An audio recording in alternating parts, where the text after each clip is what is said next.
FTP நேயர்களுக்கு வணக்கம். இன்று நம்மோடு நேர்காணலுக்காக இணைந்திருப்பவர் தமிழ்நாடு கல் இயக்க தலைவர் ஐயா கல் நல்லசாமி அவர்கள். ஐயா வணக்கம். வணக்கம். தொடர்ந்து கல்லை சார்ந்த பல்வேறு விதமான முன்னெடுப்புகளை நீங்க எடுத்துட்டு இருக்கீங்க.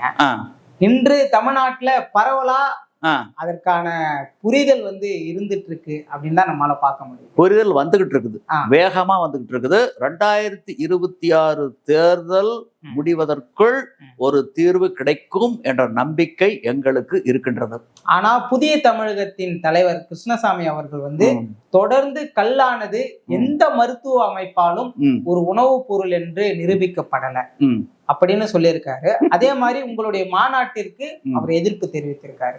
இதை பத்தி நீங்க என்ன நினைக்கிறீங்க? மாநாட்டுக்கு தடை விதிக்கணும்னு சொல்லியிருக்காரு. தலைமைச் செயலாளர்கிட்ட மனு கொடுத்திருக்கார். திருச்சியில மாநாடு வர 27ஆம் தேதி நடத்த இருக்கிறோம். அந்த மாநாட்டுக்கு அனுமதி கொடுக்க கூடாது, தடை விதிக்கணும் அப்படின்னு சொல்லி தலைமைச் செயலாளர்கிட்ட மனு கொடுத்திருக்கார். அதாவது எங்களை பொறுத்தளவில் கள் இறக்குவதும் பருகுவதும் அரசியலமைப்பு சட்டம் மக்களுக்கு கொடுத்திருக்கும் உணவு தேடும் உரிமை. தலைமைச் செயலாளர் தடை விதித்தால், தமிழ்நாடு அரசு இந்த மாநாட்டுக்கு தடை விதித்தால் ஒரு தீர்வு கிடைக்கும் என்ற நம்பிக்கை எங்களுக்கு இருக்கின்றது. அரசாங்கம் கட்டாயம் இதுக்கு தடை விதிக்கணும். ஏன்னா தடை விதிக்காம விட்டா ஒரு தீர்வு கிடைக்காது. நாங்கள் அப்படியே நடத்திக்கிட்டே போயிட்டே இருப்போம். ஒரு தடை விதிச்சுன்னா மக்கள் மத்தியில் ஒரு எழுச்சி, ஒரு கொந்தளிப்பு வரும், சில உண்மைகள்லாம் வெளிவரும். ஆகவே கட்டாய தடை விதிக்கணும்னு தான் நாங்கள் எதிர்பார்க்குறோம். ரெண்டாவது, ஏன் டாக்டர் கிருஷ்ணசாமி அவர் ஒரு மருத்துவர், புதிய தமிழகத்தினுடைய தலைவர், நாடாளுமன்ற உறுப்பினராக இருந்தவர், அரசியலமைப்பு சட்டம் பற்றிய புரிதல் ஏன் அவருக்கு இல்லை? அரசியலமைப்பு சட்டம் பிரிவு 47 தான் மதுவிலக்கு மற்றும் மது கொள்கை போதை பொருளை பற்றி சொல்லுது. அதில் என்ன சொல்லப்பட்டிருக்கு? வாதத்துக்கு வரட்டு, வெற்றி பெறட்டும், வாங்கி கொள்ளட்டும் 10 கோடி ரூபாய் பரிசை. எதுக்கு இப்படி முதுகில் குத்துறீங்க? இது ஒரு கோழைத்தனமான செயல் இல்லையா? இது ஒரு மருத்துவருக்கு இலக்கணமா? ஒரு அரசியல் கட்சி தலைவருக்கு இலக்கணமா? அதான் கேட்குறோம். அவர் மட்டுமல்ல, அவருடைய மகன் இளவரசன், அவர் ஒரு மருத்துவர் ஷியாம் கிருஷ்ணசாமி. இவர் அரசர், அவர் இளவரசர். இவர் கட்சிக்கு தலைவர், அவருக்கு இளைஞரணி தலைவர். கட்சி குடும்பத்தில் கூறு போட்டுக்கிட்டாங்க. நீங்கள் கல்லை எதுக்குறீங்கல்ல, வாங்க வாதத்துக்கு. அந்த துணிச்சலே உங்களுக்கு இல்லை, ஏன் முதுகில் குத்துறீங்க? ஒரு கால் அந்த வாதத்துக்கு அந்த வாதம் சென்னையில் ஒரு அரங்கத்தில் நடைபெறும். சட்டம் ஒழுங்கு பாதுகாப்பு கருதி பத்திரிகை ஊடகங்கள் மட்டுமே பார்வையாளர்கள், நேரடி ஒளிபரப்பு இருக்கும். அந்த வாதத்தில் கள்ளுமுறு தடை செய்யப்பட வேண்டிய போதைப் பொருள் தான். இறக்குமதி மதுக்களும் இந்திய தயாரிப்பு அயல்நாட்டு மதுக்களும் கல்லை விட நல்லவை. கள்ளியக்கம் கொண்டிருக்கக்கூடிய கோரிக்கைகளில் நியாயமே இல்லை. கள்ளும் ஒரு கொடிய விஷம்தான் என்று அவர் சொன்னபடி நிரூபித்து விட்டால் கள்ளியக்கம் தன்னுடைய நிலைப்பாட்டை மாற்றிக்கொள்ளும், தோல்வியை தவறை ஒப்புக்கொள்ளும். வெற்றி பெற்ற கிருஷ்ணசாமிக்கு 10 கோடி ரூபாய் பரிசும் கொடுக்கும். அப்போது இந்திய அளவில் அவர் பேசப்படுவார். தமிழக வாக்காளர் இதயங்களில் இடம் பிடிப்பார். வரும் 2026 ஆதரவான வாக்குகளாக மாறும். அது புதிய தமிழகம் கட்சியை ஆட்சியில் அமர வைக்கும், இவரை முதல்வராக்கும். இவருடைய மகன் மருத்துவர் ஷியாம் கிருஷ்ணசாமி அவர்கள் துணை முதல்வராக ஆகக்கூடிய ஒரு வாய்ப்பு இருக்கு. இந்த அரிய வாய்ப்பினை அவரும் அவருடைய மகனும் குடும்பத்தாரும் பயன்படுத்தி கொள்ள வேண்டும். ஆனா நிரூபிக்கப்பட்டாலும் அது நடக்காதுன்னு உங்களுக்கு தெரியும், எனக்கும் தெரியும். ஆனா கிருஷ்ணசாமி அவர்கள் கல் இயக்கத்தோட முரண்படுறதுக்கு என்ன காரணம்? என்ன காரணம்னா, மக்கள் கிருஷ்ணசாமிய மறந்துட்டாங்க. ஒரு இடத்துல போறோம், அவங்க சொல்றது நியாயமா தான் இருக்குது, மனசாட்சிக்கு படுது. இருந்தாலும் அந்த இடத்துல குறுக்கு சாலை ஓட்டினா தானே நான் இருக்கிறது 4 பேர்த்துக்கு தெரியும். அந்த அடிப்படையில் குறுக்கு சாலை ஓட்டிருக்கார். ஒரு அரசியல் ஆதாயம் எப்படித்தான் தேடுறதுன்னு ஒரு வழிமுறை இல்லையா? இவர் மருத்துவர், இவர் சொல்றாரு கொடிய விஷம்ங்கிறாரு. இந்திய மருத்துவ ஆராய்ச்சி கழகமே என்ன சொல்லி இருக்குது? புளிச்சக்கள் புளிக்காதக்கள் ரெண்டையுமே உணவு பட்டியல தானே வச்சிருக்காங்க. அதுக்கு என்ன சொல்ல போறாரு இந்த மருத்துவர்? சித்த வைத்தியத்துல அது முக்கியமான மூலப்பொருள் கள். இயற்கை விவசாயத்துல பஞ்சகாவியா அமிர்த கரிசல் தயாரிப்புக்கு ஒரு மூலப்பொருள் கள். ஒரு குடிநோயாளி, அவருடைய கல்லீரல் பாதிக்கப்படும், அசிட்டால் டிஹைடு கல்லீரலில் படிந்து கல்லீரல் கெட்டு போய் உயிருக்கு போராடி கொண்டு இருக்கக்கூடிய ஒரு குடிநோயாளி காலையிலும் மாலையிலும் அளவாக கல்லை பருகி வந்தால் அந்த அசிட்டால் டிஹைடு மெல்ல மெல்ல அகற்றப்பட்டு அந்த நோயிலிருந்து அவர் மீள்வார். ஆக குடிநோய்க்கே கல் ஒரு அருமருந்து, தாய்ப்பாலுக்கு நிகரானது. தாய்ப்பாலில் லோரிக் ஆசிட் இருக்குது, அந்த லோரிக் ஆசிட் கல்லில் இருக்கு, மினரல்ஸ் இருக்கு, விட்டமின்ஸ் இருக்கு, என்னென்ன சத்துக்கள் உடலுக்கு வேணுமோ அத்தனை சத்துக்கள் இருக்கு. தமிழ் மண்ணின் மக்களின் அடையாளம் கல். அந்த காலத்துல, சங்க காலத்துல அரசர்களும் புலவர்களும் ஆண்களும் பெண்களும் ஆன்றோர்களும் சான்றோர்களும் உடன் அமர்ந்து உண்ட உணவின் ஒரு பகுதி கல். அதிகமான அவையாறு கள்ள குடிச்சிருக்காங்க. சிறியகள் பெரினே எமக்கிய மண்ணே, பெரியகள் பெரினே யாம்பாட தான் மகிழ்ந்து உண்ணு மண்ணே. அதிகமான் இறந்துடுறாரு. நடுகல்லுக்கு கள்ள படையலா வச்சு அவை வழிபடுறாங்க.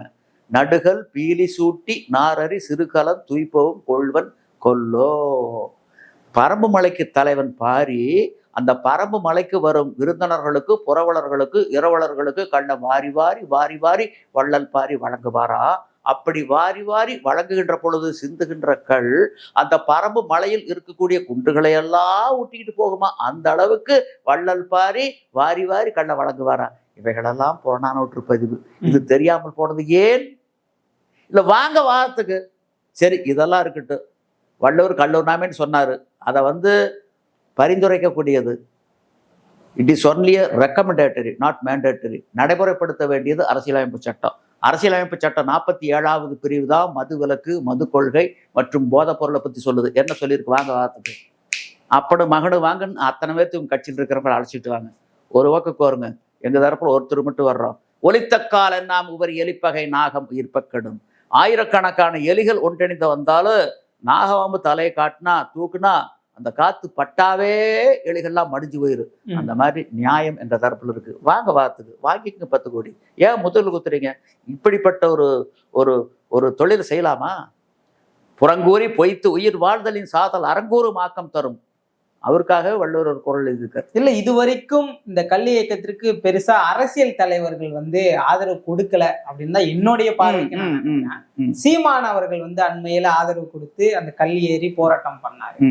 அப்படி இருக்கும்போது சீமான் அவர்கள் இதுல தலையிட்டதால இங்கே ஒரு எதிர்ப்பு நிலவுதோ அப்படின்ட்டு பாத்துக்கலாமா? அங்க கிருஷ்ணசாமி முன்னேற்கிறாரோ அப்படி வச்சுக்கலாம். இருக்கலாம் இருக்கலாம் இருக்கலாம். அதாவது சீமான் கல்லு இறக்குன பின்னாடிதான் இந்த கல்லு இந்த அளவுல பேசப்படுது. ஏன்னா பாரத போர் நடந்தது. அசோத்தாமா விவகாரத்துல அசோத்தாமா செத்து போயிட்டான்னு எல்லாரும் சத்தம் போடுறாங்க. ஒரு யானை கொண்டு போடுறாங்க. யானைக்கு பேர் அசுத்தாமா, துரோணாச்சாரியார் மகன் பேர் அசுத்தாமா. ஆகவே அவருக்கு ஒரு சாபம். அதாவது நெருங்கின உறவுல ஏதாச்சும் இந்த மாதிரி செய்தி கேட்டா கையில் இருக்கக்கூடிய ஆயுதங்களை எல்லாம் விட்டுருவார். அதனால சொல்றாங்க.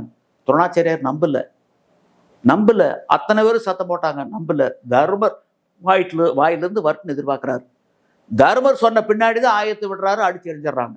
அந்த மாதிரி இன்னைக்கு சீமான் போன்ற தலைவர்கள் கையில் எடுத்ததுனாலதான் இந்த அளவுக்கு ஒரு பேசும் பொருளாக, விவாத பொருளாக கல் மாறி இருக்கின்றது.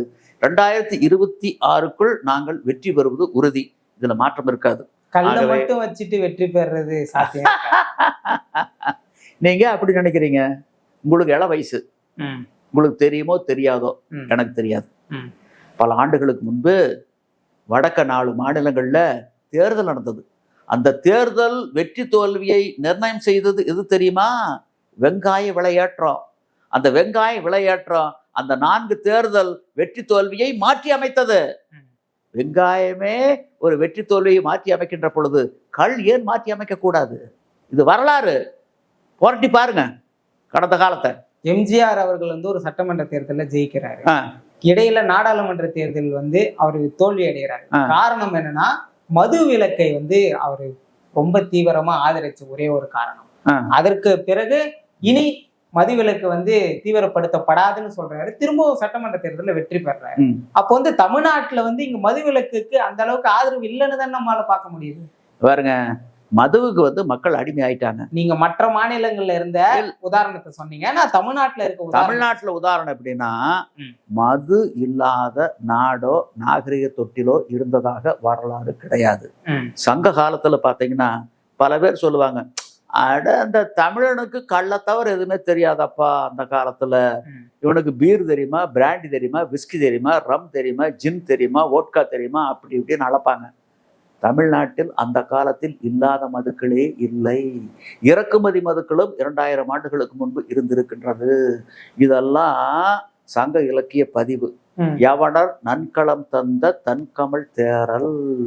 ரோமாபுரி நாட்டிலிருந்து தமிழ்நாட்டுக்குள்ள வந்து மது இறங்கி இருக்குது. அந்த இறக்குமதி மதுக்களை அந்த தங்க கிண்ணங்கள்ல பெண்கள் வச்சு கொடுப்பாங்களா பருகுவதற்கு, அப்படியெல்லாம் பாடல் இருக்கு. யவனர் நன்களம் தந்த தன்கமல் தேரல். நீரின் வந்த நிமிர்வரி புறவியும் காலின் வந்த கருங்கரி மூடையும் வடமலை பிறந்த மணியும் பொன்னும் குடமலை பிறந்த ஆரமும் அகிலும் தென்கடல் முத்தும் குணகடல் துகிலும் கங்கை வாரியும் காவிரி பயணம் ஈழத்து உணவும் காழகத்து ஆக்கமும். 24 மணி நேரம் துறைமுகம் செயல்பட்டு இருக்கு. இறக்குமதி ஏற்றுமதி ரெண்டுமே இருந்திருக்குது. உலகை ஆண்டவர்கள் தமிழர்கள். ஆக இந்த வைன்னு சொல்லுவாங்க, வைன் வந்த வரலாறுன்னு சொல்லுவாங்க. கேள்விப்பட்டிருக்கீங்களா? வைன் எப்படி வந்ததுன்னு சொல்லுவாங்க. ஜாம்ஜெட்டுன்னு ஒரு அரசு இருந்தானா, அவன் திராட்சை பிரியனா. அவன் வந்து திராட்சையை பார்த்தாலும் தின்னுக்கிட்டே இருப்பானா. ஒரு நாள் அந்த ஜாடியில் திராட்சையை குவிச்சு வச்சுட்டு வெளியூர் போயிட்டேன். வந்து பார்த்துருக்குறேன், திராட்சையை காணாம். உள்ள பார்த்துருக்குறேன், பாகாட்டு இருந்திருக்குது. கைவிட்டு சோச்சு பார்த்துருக்குறேன், கசந்து இருக்குது. உடனே அமைச்சர்களை அறிஞர் பட்டாளத்தை அழைச்சு, என்ன நான் போகும்போது குவியலாக வச்சிருந்த திராட்சை இப்போ திராட்சையை காணா, உள்ள பாகாட்டு இருக்குதே அப்படின்னு சொன்ன உடனே அவங்களும் சோச்சு பார்த்துருக்காங்க, கசந்து இருக்குது. இது சாத்தானுடைய வேலை, சாத்தான் வந்து திராட்சையை விஷமா மாத்திட்டேன் அப்படின்னு சொன்ன உடனே விஷம்னு அந்த சாடியில் எழுதி வெளிக்கொண்டு வச்சிடுறாங்க. அந்த புறத்தில் ஒருத்தி அரசங்கோட சண்டை போட்டுக்கிட்டு வாரா. வந்த ஜாடி பார்க்குறா, அவள் சாவ வர்றா. ஜாடி பார்க்குறா, விஷம்னு எழுதியிருக்குது. எடுத்து கடக்குன்னு குடிச்சிட்றான். சாக வந்தவளுக்கு சந்தோஷம் பிறந்துருது. ஆடி இருக்கிறா, பாடி இருக்கிறா, குதிச்சிருக்கிறா, அரசங்கிட்ட போய் சொல்லியிருக்கிறா, அரசனு வந்து குடிச்சிருக்கிறா, அவனும் ஆடி இருக்கிறான், பாடி இருக்கிறான். அதுக்கு பின்னாடி அறிஞர் பட்டாள அமைச்சர்கள் எல்லாம் வந்து குடிச்சிட்டு ஆடி இருக்கிறாங்க. அதுக்கு பின்னாடி தான் வைன் அப்படின்னு பேர் வச்சாங்களா. இதுதான் வைன் வந்த வரலாறுன்னு சொல்லுவாங்க. பாரசீக நாட்டில் நடந்தது அப்படின்னு சொல்லுவாங்க பெருமையா. அதே காலகட்டத்தில் தமிழ்நாட்டிலேயும் வைன் இருந்திருக்குது. வெய்ப்பயல் விளையுட் தேக்க தேரல் குறைவின்றி பருகி நரவு மகிழ்ந்து. இப்போ மூங்கில் இருக்குல்ல, இந்த இடத்துல வெறும் படி மாதிரி இருக்கும். அது காற்று போகாத வகையில் இருக்கும். ஒரு பொத்தலை போட்டு மலைத்தேனை உள்ள நிரப்பி காற்று போகாத வகையில் அடைச்சி வச்சு மணல்ல புதைச்சு சில காலம் கழித்து எடுத்து குடித்து மகிழ்ந்ததாக அந்த இலக்கிய பதிவு இருக்கு. மலைபடுகடாம். ஆக வைன் தயாரிச்சிருக்கிறாங்க. அதே மாதிரி இப்போ பியர்னு சொல்றாங்கல்ல, எதுலேருந்து தயாரிக்கிறாங்க பியர்? பாலிலிருந்து. அந்த காலத்துல திணையிலேருந்து கல் தயாரிச்சிருக்காங்க. திணைக்கல் உண்ட தெளிகோள் மறவர். பலாப்பழத்திலிருந்து மது தயாரிச்சிருக்கிறாங்க. பழவின் பிழிமகிழ் உவகையன். சங்க இலக்கிய பதிவு. அடுத்து அன்னைக்கு டிஸ்லரி இருந்திருக்குது, வடிப்பாங்கள் இருந்திருக்குது. கல்லடு குளிசி அப்படின்னு மணிமேகலையில் ஒரு பாடலே வருது. கல் காய்ச்சும் பானை. கல்லை காய்ச்சி வடித்தெடுத்து கடினமான தயாரிச்சிருக்கிறாங்க. ஆக தமிழர்களுக்கு தெரியாத மதுக்களே கிடையாது. அதனாலதான் மது இல்லாத நாடோ நாகரிக தொட்டிலோ இருந்ததாக வரலாறு கிடையாது. இந்த அளவுக்கு மது ஆளுமையோட இருந்தால் அது பொறாத காலம், கட்டுப்பாட்டுக்குள் இருந்தால் அது பொற்காலம். அது கட்டுப்பாட்டுக்குள்ள வரணும்னு தான் நாங்க சொல்றோம். இப்ப பீகாரை பின்பற்றி தமிழ்நாட்டிலும் மது விலக்கு மற்றும் மது கொள்கை மாற்றி அமைக்கப்பட வேண்டும். பீகார்ல 9 ஆண்டுகளுக்கு முன்பு பூரண மது விலக்கு கொண்டு வரப்பட்டது. அப்போது அங்கே சாராயத்துக்கு, இறக்குமதி மதுக்களுக்கு, இந்திய தயாரிப்பு அயல்நாட்டு மதுக்களுக்கு தடை, கல்லுக்கு விலக்களிப்பு. குற்ற ஆவணப்பதிவில் குறிப்பிடுகின்ற பொழுது குறிப்பிடுறாங்க, பீகாரில் பூரண மது விலக்கு கொண்டு வரப்பட்ட பிறகு சாலை விபத்துகளும் குற்றங்களும் வெகுவாக குறைந்து போய் உள்ளன. குடும்பங்களில் அமைதி நிலவுகின்றது. மக்களுடைய வாங்கும் சக்தி, வாழ்க்கை தரம் கூடி இருக்கின்றது. இது பெருமையா இருக்கா இல்லையா? அங்கும் கள்ளச்சாராய சாவுகள் ஏற்பட்டன. அந்த அரசு நிவாரணம் கொடுக்க மறுத்து விட்டது. நிவாரணம் கொடுத்தால் அது ஒரு தவறான முன் உதாரணம் ஆகிவிடும். கள்ளச்சாராய உற்பத்தி, விற்பனை, நுகர்வு, மரணங்களை இது ஊக்குவித்ததாக அமையும் என சொல்லி நிவாரணம் கொடுக்க மறுத்து விட்டது. தமிழ்நாட்டிலும் கள்ளச்சாராய சாவுகள் ஏற்பட்டன. விழுப்புரம் மாவட்டம் விக்கிரவாண்டி, கள்ளக்குறிச்சி போன்ற பகுதிகளில் கள்ளச்சாராய சாவுகள் ஏற்பட்ட போது தமிழ்நாடு அரசு விரைந்து ஓடிப்போய் சாவு ஒன்றுக்கு தலா 10 லட்சம் ரூபாயை வாரி வாரி வாரி வாரி வள்ளல் போல் வழங்கி இருக்கின்றது. அங்கே பீகாரில் அந்த அரசு மது விலக்கை நோக்கி இருக்கின்றது. தமிழ்நாட்டில் மதுவை நோக்கி இருக்கின்றது. இது தமிழ்நாட்டுக்கு வந்திருக்கக்கூடிய தலை குனிவு. இது போக்கப்பட வேண்டும் என்றுதான் வர்ற டிசம்பர்ல திருச்சியில கள் விடுதலை மாநாடு மற்றும் மதுவிலக்கு மாநாட்டை நடத்தவிருக்கின்றோம். இது ஒரு திருப்பு முனையை ஏற்படுத்தும். ஒட்டுமொத்த தமிழ்நாட்டையே திரும்பி பார்க்க வைக்கும். வரும் 2026 தேர்தல் வெற்றி தோல்வியை நிர்ணயம் செய்யக்கூடிய சக்தி இந்த மாநாட்டுக்கு கட்டாயம் இருக்கும். இதுல சிறப்பு அழைப்பாளராக பீகாரினுடைய முதலமைச்சர் நிதிஷ்குமார் அழைக்கப்படுவார். அவர் கட்டாயம் வருவார். அதுபோக யார் யார் கள் ஆதரவாளர்களோ அவர்கள் அனைவரும் அழைக்கப்படுவார்கள். இந்த மாநாடு ஒரு திருப்பு முனையை ஏற்படுத்தும் மாநாடாக அமையும். ஏன்னா எடப்பாடி பழனிசாமிகிட்ட சொன்னோம், 2021 தேர்தல் தேதியை தேர்தல் ஆணையம் அறிவிப்பதற்கு முன்பாக நாங்க சொல்றதை கேட்டு செயல்பட்டீங்கன்னா ஆட்சியை தக்க வச்சுக்கலாம்.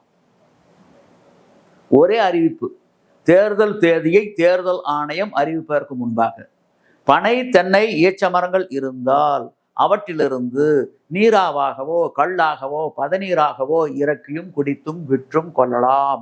இவற்றை மதிப்பு கூட்டப்பட்ட பண்டங்களாக மாற்றி உள்நாட்டிலும் உலக அளவிலும் சந்தைப்படுத்தியும் கொள்ளலாம். அரசனுடைய தலையீடு குறுக்கீடு இருக்காது, ஏலம் கடை இல்லவே இல்லை என்ற அறிவிப்போடு நிறுத்தி கொண்டால் ஒவ்வொரு தொகுதியிலே குறைஞ்சது 2000-3000 ஓட்டு கிடைக்கும். அப்படி பார்க்கின்ற பொழுது 7 லட்சம் ஓட்டு கிடைச்சிக்கும். இதனாலே மட்டும் இந்த அறிவிப்பினால ஆட்சி இழந்தது எவ்வளவு ஓட்டுல? போன தடவை 2027 திமுகவுக்கு அதிமுக கூட்டணிக்கு வேறுபாடு எவ்வளவு ஓட்டு? 1.5 லட்சம் ஓட்டு. ஆனா இந்த தடை நீக்கி இருந்தா 7 லட்சம் ஓட்டு கிடைச்சிருக்கு. ஆட்சியை எடப்பாடி பழனிசாமி தக்க வச்சிருக்கலாம். இன்னைக்கு முதல்வர் எடப்பாடி பழனிசாமி அவர்கள் இருந்திருக்கலாம். மு.க. ஸ்டாலினுக்கு அந்த வாய்ப்பு இல்லாம போயிருக்கு. எங்க பேச்சு கேட்டிருந்தா. அப்புறம் இன்னைக்கு வருத்தப்பட்டு என்ன பயன்? இப்ப சீமான் கல்வன் போன முன்னாடி கதவு முக்கரணம் பாய்ச்சி என்ன பிரயோஜனம்? இப்ப நீங்க சீமானை தேர்ந்தெடுத்திருக்கீங்க. சீமானை நாங்க தேர்ந்தெடுக்கலையே. சரி, ஆதரவு அவர் கள்ள ஆதரிக்கிறாரு, வரவேற்கிறோம். அப்ப சீமான் யார் கூட்டணியில போறாங்களோ அவங்கதான் வெற்றி பெறுவாங்கன்னு சொல்றீங்களா? இல்ல, அப்படின்னு நாங்க சொல்ல வரல. இருக்கக்கூடிய சூழ்நிலை பொறுத்த அளவுல சீமானுக்கு என்னைக்கு கல்லுக்கு வைத்திருக்கக்கூடிய தடையை நீக்கணும்னு சொன்னாரோ அன்னைக்குல இருந்து அவருக்கு ஆதரவு வாக்காளர் மத்தியில் பெருகி கொண்டே வருகின்றது. உங்களுக்கு ஒரு விஷயம் நல்லா யோசிச்சு பார்த்துதான் சீமானை அழைச்சிங்களா? யோசிச்சு அவர் ஆதரிச்சாரு. சரி, அவர் உங்களை பயன்படுத்திக்கிறாருங்க. இங்க பாருங்க எங்களை பொறுத்த அளவுல கல்லுக்கு வைத்திருக்கக்கூடிய தடை நீக்கணும்ங்கிறத எடப்பாடி பழனிசாமி எங்களை பயன்படுத்திக்கிட்டு மு.க. ஸ்டாலின் பயன்படுத்திக்கிட்டு நாங்க வேண்டாம்னு சொல்றோமா? அவங்க ஆட்சி அமைக்கிறதுக்கான தகுதி அவங்க கிட்ட இருக்கு. ஆட்சி அமைக்கிறதுக்கான தகுதியும் அமைப்பும் கட்டமைப்பும் அவங்க கிட்ட சரியா இருக்கு. சீமான்ட்டு இல்லையா? அவர்கிட்ட இல்லையா? அவருடைய வாக்கு சதவீதம் குறைந்த வாக்கு 10% வாங்கியிருக்காரு. நிச்சயமா இன்னொரு 10% கூடுதலா வச்சிருக்காரு. 7 லட்சம் வாக்கு இருக்குதுன்னு சொன்னீங்கல்ல, 7 லட்சம் வாக்குகளை சரியா சீமான் பயன்படுத்திக்கிட்டாரு அப்படின்னு தான் நாம பார்க்க முடியுது. அதாவது தமிழ்நாட்டில் கல் என்று சொன்னால் கல் நல்லசாமின்னு சொல்லுவாங்களா, சீமான்னு சொல்லுவாங்களா? இனி தமிழ்நாட்டில் கல்லை பற்றி விழிப்புணர்வு கொடுக்க வேண்டும் என்றால் கல் நல்லசாமி என்பார்களா, சீமான் சொல்வார்கள்? கல் சீமான் என்று சொல்வதையே நான் வரவேற்கின்றேன். எங்களுக்கு அந்த பெயரே வேண்டாம். எங்களை பொறுத்த எங்களுடைய இலக்கு கல்லுக்கு வைத்திருக்கூடிய தடை நீக்கப்பட வேண்டும் தான். எங்களுடைய இலக்கு ஒரே இலக்கு, ஒற்றை இலக்கு. அதை நோக்கித்தான் பயணிக்கிறோம். கல்லுக்கு வைத்திருக்கக்கூடிய தடை நீக்கப்பட வேண்டும். இது தமிழ் மண்ணின் பானம். அரசியலமைப்பு சட்டத்தை மதித்து நடக்க தமிழ்நாடு அரசு கற்றுக்கொள்ள வேண்டும். இன்னைக்கு ஒருத்தர் அரசியலமைப்பு சட்டத்தை முன்னிறுத்தி கள்ளழுக்கி சந்தப்படுத்துறாருன்னா அவர் மீது தமிழ்நாடு அரசு தமிழ்நாடு மதுவிலக்கு சட்டப்படி நடவடிக்கை எடுத்தால் நாங்கள் கேட்கக்கூடிய ஒரு கேள்வி, அரசியலமைப்பு சட்டப்படி கள்ளை இறக்கி நாங்கள் சந்தைப்படுத்துகின்றோம், நீங்கள் தமிழ்நாடு மதுவிலக்கு சட்டப்படி நடவடிக்கை எடுக்கின்றீர்கள். அரசியலமைப்பு சட்டத்துக்கு கட்டுப்பட்டது மதுவிலக்கு சட்டமா, இல்லை மதுவிலக்கு சட்டத்துக்கு உட்பட்டது அரசியலமைப்பு சட்டமா? It is purely question of law as to the interpretation of the Indian Constitution. இதற்கு யாராலும் பதில் சொல்ல முடியாது. வர சொல்லுங்க. நீங்களே வாங்கல, உங்களுக்கு 10 கோடி கொடுத்துட்றோம். இல்ல இந்த 7.5 கோடி மக்கள் யாராச்சும் ஒருத்தர் அடையாளம் கண்டு அழைச்சிக்கிட்டு வாங்க. இந்த கின்சாய் மாதிரி இருக்கிறவங்களை எல்லாம் ஒரு கூட்டமா கூட்டிக்கிட்டு வாங்க. எங்க தரப்பு ஒருத்தர் மட்டும் வர்றோம், நடக்கட்டும் வாதம். யார் ஜெயிக்கிறோம்னு பார்ப்போம். எங்க கையில அரசியலமைப்பு சட்டம் இருக்கு, அரசாங்கத்தினுடைய கையில தமிழ்நாடு மதுவிலக்கு சட்டம் இருக்கு. மோதி பார்ப்போம் எது வெல்லுதுன்னு பார்ப்போம். அதிமுக கூட்டணியில இருக்கு. கிருஷ்ணசாமி அதிமுக கூட்டணியில அங்க வகிக்கிறாரு. கூட்டணி என்ன பெரிய கூட்டணி?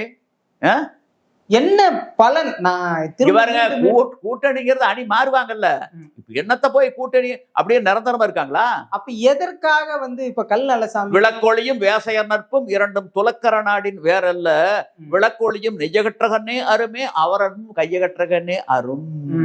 ஒரு விளக்கனுடைய வெளிச்சு எது வரல இருக்கு, விளக்குல எண்ணெய் இருக்கு வரல, எண்ணெய் இல்லவனா வெளிச்சு காணாத போயிரு. ஒரு விளைமகளோட தொடர்பு எது வரல இருக்கு, கையில காசு பணம் இருக்கணும், உடல்ல வலு இருக்கணும், மனசுல தெம்பு இருக்கணும். இந்த 3 இருந்தா தான் விளைமகளோட தொடர்ந்து அந்த தொடர்பு இருக்கு.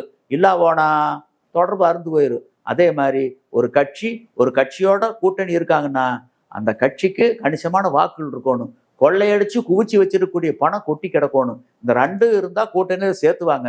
இல்லைன்னா அது குறைஞ்சி போச்சுன்னா கோர்ட்டுவாரா இருந்த செருப்பு கழட்டி விடுற மாதிரி கழட்டி விட்டுட்டு போயிட்டே இருப்பாங்க. அதுதான் இன்னைக்கு தேர்தல் கூட்டணி. வேற என்ன, 2000 வருஷத்துக்கு முன்னாடி சொன்ன மாதிரி தான் இருக்குது தேர்தல் கூட்டணி. யாரு கூட வேணாலும் சேருவாங்க. இன்னைக்கு சங்கிங்கிறாங்க, பண்டார பரதேசிங்கிறாங்க பாஜகவை.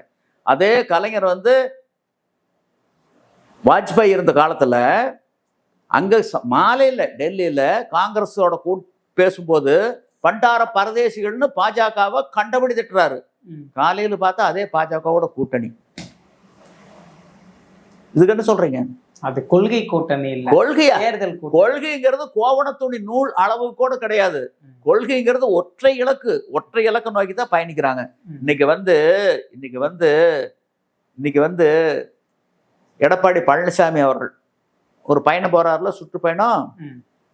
மக்களை காப்போம், தமிழகத்தை மீட்போம், ஓரணியில் தமிழ்நாடு அப்படின்னு முதல்வர் போறாரு. 2 பேரும் போறாங்க. அவங்களுடைய இலக்கு என்ன? மீண்டும் ஆட்சி. முதல்வரோட இலக்கு என்ன? ஆட்சி தக்க வச்சுக்கணும். இவருடைய இலக்கு என்ன? மீண்டும் ஆட்சி பிடிக்கணும். இந்த ஒற்றை இலக்கு நோக்கி தான் பயணிச்சுக்கிட்டு இருக்காங்க. மக்கள் நலனுங்கிறது சுத்தமா கிடையாது 2 பேர்த்துக்கு. கடந்த ஆண்டு 3 முறை மேட்டூர் அணை முழு கொள்ளலை வெட்டுச்சு.